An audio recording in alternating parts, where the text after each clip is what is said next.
I'm going to show you how I set up my band to record and produce our music ourselves forever for less than the cost of one day in a studio. Hi, I'm Andrew from Microcosms. We have 2 days until we release our debut album, Crying Laughing Here With You, and here's how I made it. So the first thing you need is an interface.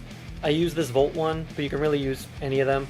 To me, the only difference is basically like how many inputs it can take at one time. This one has 4, plus a MIDI input in the back that we use for recording drums. So you need a program to do all this in. I use Reaper.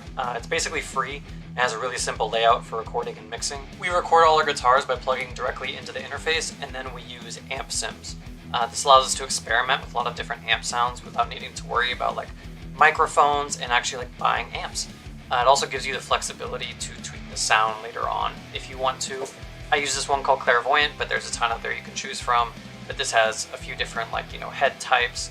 It's got some pedals here you can mess with, and also different cabinet sounds if you want to get really crazy. Recording drums is kind of the only tricky part of this process. We actually record them from an electric kit using MIDI because it makes everything else so much easier afterwards. So you can see the different velocity here. It's actually capturing the pressure of when Jared's hitting the drums, so you don't have to worry about it sounding like robotic or anything like that. But if you don't have access to one of those, you can get a cheap set of drum mics and run those just into your interface, or maybe you buy an E-kit from Guitar Center and return it when you're done. You do you. I then use SSD5 to select my drum sounds.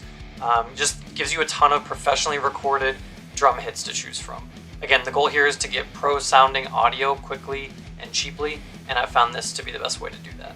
The last thing you really need is some mixing plugins. I really recommend these ones from Black Salt Audio called Telos, mainly because they have one for vocals, guitar, bass, and drums, and you can get all of them for like $12 a month, so you can cancel when you're done.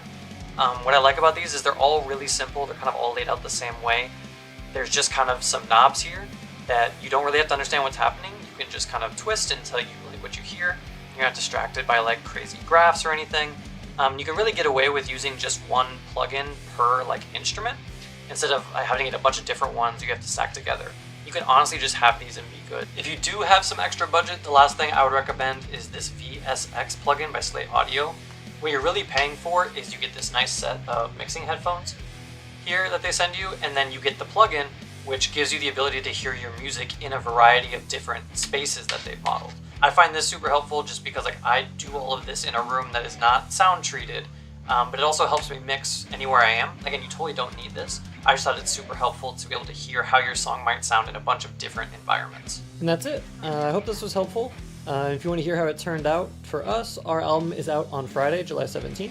And if you're in Chicago, you can come out and see it live at Liars Club that same night.